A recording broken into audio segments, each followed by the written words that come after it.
Episode 8, titled Type 1 versus Type 2 Errors and Why Power Matters in Decisions, we are going to frame false alarms and misses the way a leader would, because the DataX exam often rewards decision-making that acknowledges trade-offs rather than chasing a single perfect metric. In real organizations, errors are not just math. They create costs, missed opportunities, safety risks, customer harm, or wasted effort, depending on context. This episode is about learning to balance those outcomes deliberately, using the language of Type 1 and Type 2 errors as a structured way to discuss risk. When you understand these error types, alpha, beta, and power stop being abstract statistical vocabulary and start being levers you can set based on consequences. That mindset fits DataX well because the exam frequently presents scenarios where you must choose thresholds, policies, or evaluation approaches under uncertainty. If you can explain which error is more costly and why, you will consistently select the answer that aligns with responsible professional judgment. Before we continue, a quick note. This audio course is a companion to the DataX books. The first book is about the exam and provides detailed information on how to pass it best. The second book is a Kindle-only ebook that contains 1,000 flashcards that can be used on your mobile device or Kindle. Check them both out at cyber.author.me in the Bare Metal Study Guide series. A Type 1 error is rejecting a true null hypothesis, and the simplest way to think about it is that you claimed an effect or a difference when none actually exists. In hypothesis testing terms, you decided there is evidence of change, improvement, or association, even though the truth is that the observed result could be explained by random variation under the null. This error is often described as a false positive, but it is helpful to keep the formal meaning in mind, because the exam may frame it in different ways. In operational terms, a Type 1 error can mean acting on a signal that is not real, such as declaring a process change beneficial when it is not, or flagging an event as suspicious when it is normal. The harm is not always dramatic, but it is often cumulative, because repeated false alarms waste time, erode trust, and can lead teams to ignore alerts that truly matter. DataX questions frequently reward recognizing when a scenario is sensitive to false alarms and therefore requires a stricter stance on Type 1 risk. A Type 2 error is failing to reject a false null hypothesis, which means you missed a real effect that actually exists. In this case, the null is not true, but your test did not find strong enough evidence to reject it, so you concluded there is no meaningful difference when there really is one. This error is often described as a false negative, and operationally it can be more costly because it hides real improvements, real problems, or real risks behind the appearance of no change. In analytics terms, a Type 2 error might mean failing to detect a true uplift in a new approach, failing to identify a real drift in data, or missing a meaningful signal in a rare event context. This matters because teams often underestimate the cost of misdetection, especially when the harm is delayed or distributed. The exam will sometimes place you in a scenario where missing the real effect is worse than a false alarm, and recognizing that helps you choose the best policy or threshold. Alpha connects directly to Type 1 risk because alpha is the decision threshold that controls how willing you are to declare significance and reject the null. If you set alpha at a conventional value without thinking, you may accidentally accept a false alarm rate that is inappropriate for the operational context. A lower alpha means you require stronger evidence before rejecting the null, which tends to reduce the chance of Type 1 errors, but can also make it harder to detect real effects. A higher alpha makes it easier to reject the null, which increases sensitivity, but also increases the risk of acting on noise. In operations, the cost of false alarms varies widely, so alpha should be treated like a policy decision rather than a default. For example, if false alarms trigger expensive investigations, customer friction, or safety disruptions, you often want a stricter alpha to avoid creating chaos. DataX rewards the mindset that ties alpha to real consequences instead of treating it as a memorized constant. Beta is tied to type 2 risk because beta is the probability of making a type 2 error, meaning missing a real effect. When beta is high, you are more likely to fail to detect meaningful differences, which can lead to missed benefits, missed risk signals, or missed opportunities for improvement. In business terms, a high beta can mean continuing an inefficient process because you did not detect the advantage of a better one, or failing to respond to changing conditions because your monitoring was not sensitive enough. In safety or risk contexts, a high beta can be unacceptable because missing a true problem can cause harm that cannot be easily undone. The exam sometimes frames this as risk of failing to detect or risk of missing, and you should recognize that language as pointing toward beta and type 2 error costs. When you can articulate beta as a policy choice that affects misdetection, you can choose answers that reflect responsible trade-offs. Power is the ability to detect real effects reliably, and it is defined as 1 minus beta, which means higher power corresponds to a lower probability of type 2 errors. In practical terms, power answers the question, if there is truly a meaningful effect, how likely are we to detect it with this approach? This concept matters because it shifts attention away from simply controlling false alarms and toward designing tests and measurements that can actually find what matters. A test with low power can produce a misleading sense of safety because it may fail to find problems even when they exist, which can lead decision makers to conclude that everything is fine. The exam rewards learners who recognize that no significant difference does not necessarily mean no difference, especially when sample sizes are small or noise is high. Power also ties directly to planning because it influences how much data you need and how careful you must be about measurement quality. When you treat power as reliability of detection, you align with the decision-making mindset the exam aims to measure. There are two broad ways to increase power, and the exam typically expects you to think about them conceptually rather than computationally. One way is to use larger samples because more data tends to reduce uncertainty and make real effects easier to distinguish from noise.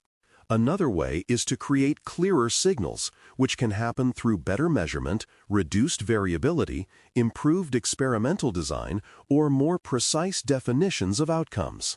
Improving signal can also mean reducing confounding factors, cleaning data, or selecting metrics that more directly reflect the effect you care about. The key is that power is not a mystical property. It is the result of design choices that either amplify meaningful differences or reduce the randomness that hides them. In scenario questions, you may be asked what to do when a test is inconclusive, and the best answer often involves increasing power by collecting more representative data or improving measurement rather than simply rerunning the same test. That response reflects professional discipline rather than impatience. The trade-off between lowering alpha and raising beta is one of the most important balancing acts, because becoming stricter about false alarms often makes it easier to miss real effects. If you lower alpha, you require stronger evidence to reject the null, which reduces type 1 error risk but can increase type 2 error risk if your sample size and signal strength are not sufficient. This is why you cannot choose alpha in isolation. You must consider the operational stakes and whether you have the ability to increase power through data or measurement improvements. The exam may present a scenario where leaders want fewer false alarms, and you may need to recognize that the cost could be missing important events unless you compensate with more data or better signal. Conversely, if leaders want to catch everything, you may need to recognize that you are accepting more false alarms unless you use design changes that improve discrimination. DataX rewards answers that acknowledge this trade-off explicitly because it signals that you are making a deliberate policy decision rather than following habit. When you understand this relationship, you can choose thresholds and testing approaches that match consequences rather than defaulting to a one-size-fits-all mindset. To make these ideas concrete, it helps to map Type 1 and Type 2 errors into fraud detection and safety contexts because those scenarios are intuitive and commonly used in exam questions. In fraud detection, a Type 1 error could mean flagging legitimate transactions as fraud, which creates customer friction, support costs, and trust damage. A Type 2 error could mean missing actual fraud, which creates financial loss and can expose systemic weakness, often with longer-term consequences. In safety monitoring, a Type 1 error could mean triggering unnecessary shutdowns or interventions, which can disrupt operations and create cost, but it may be tolerated if the alternative is severe harm. A Type 2 error in safety could mean failing to detect a real hazard, which can lead to injury or catastrophic failure, making it far more costly. These mappings show that neither error type is universally worse. The costliest error is defined by context and consequences. The exam is testing whether you can apply that contextual thinking, rather than treating false positives or false negatives as universally dominant. Some scenarios clearly make Type 2 errors the costliest outcome, and those are the moments when the exam expects you to prioritize detection even if it means accepting more false alarms. High-stakes safety contexts, critical infrastructure monitoring, and situations where missed detection leads to irreversible harm are common examples. In these cases, a conservative approach that avoids false alarms might feel orderly, but it can be ethically and operationally irresponsible if it increases the chance of missing the real event. The exam may hint at this through language about risk to life, regulatory consequences, or severe downstream impact if a condition goes unnoticed. In those scenarios, the best answer often leans toward higher sensitivity, better monitoring, and policies that reduce the chance of missing true events. That does not mean ignoring false alarms, but it means you treat them as a manageable cost rather than as the primary objective. When you can identify when Type 2 is the dominant risk, you can choose answers that reflect real-world leadership judgment. Threshold selection is where these concepts often become practical because thresholds are how you translate policy into operational behavior. A threshold determines how much evidence you require before you treat something as a signal, whether that is a statistical threshold like alpha or a classification threshold in detection systems. The correct threshold is not chosen by habit because the right threshold depends on the relative costs of false alarms and misses and on the ability to mitigate either side through design improvements. In many DataX questions, the best answer is the one that explicitly ties threshold choice to consequences and stakeholder tolerance rather than picking a conventional number. If false alarms overwhelm a team and cause alert fatigue, you may need to tighten thresholds or improve signal quality to reduce noise. If misses create unacceptable harm, you may need to loosen thresholds and invest in better triage so false alarms can be handled efficiently. The exam rewards the learner who treats thresholds as intentional governance decisions, not as defaults inherited from a template.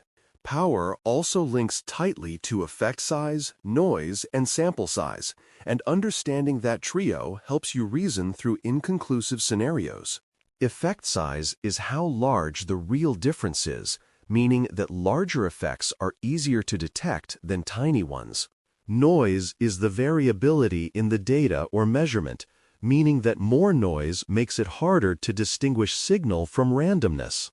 Sample size influences how precisely you can estimate effects, meaning that larger samples reduce uncertainty and increase the chance of detecting real differences. If a scenario suggests small effects and noisy data, you should expect low power unless the sample is large or measurement is improved. If a scenario suggests a strong effect and stable measurement, you can achieve high power with fewer observations. The exam often rewards recognizing which lever is most realistic to adjust given constraints, such as collecting more data, improving measurement, or refining the outcome definition. When you connect power to these factors, you can choose solutions that increase reliability rather than simply rerunning tests and hoping for a different answer. A useful memory anchor is to hold the idea of alarm error versus miss error, and to choose deliberately which one you can afford. Alarm error corresponds to type 1 errors, where you act on a signal that is not real, and miss error corresponds to type 2 errors, where you fail to act on a real signal. The anchor is not meant to oversimplify, but to keep the trade-off visible when you are under exam pressure and tempted to pick a default answer. When you hear a scenario, you can quickly ask which error harms the organization more, and then evaluate options based on whether they reduce that specific harm. This approach also helps you explain your reasoning because you can tie your choice to consequences, risk tolerance, and operational realities rather than to personal preference. The exam rewards choices that are defensible and context-aware, and this anchor helps keep your thinking aligned with that goal. Over time, you will notice that many questions become less about memorizing terms and more about making coherent policy choices. To conclude Episode 8, pick the error that is most costly in the scenario and then set policy accordingly, because that is the essence of translating statistics into responsible decision-making. If false alarms are the dominant cost, you will favor stricter thresholds, stronger evidence requirements, and design changes that reduce noise. If misses are the dominant cost, you will favor higher sensitivity, higher power, and operational processes that can handle false alarms without collapsing. In either case, you will recognize that alpha, beta, and power are not abstract numbers, but reflections of how you balance risk in a real system. Say your decision logic aloud by naming the costly error, naming the tolerance for the other error, and stating what you would adjust to make detection more reliable under constraints.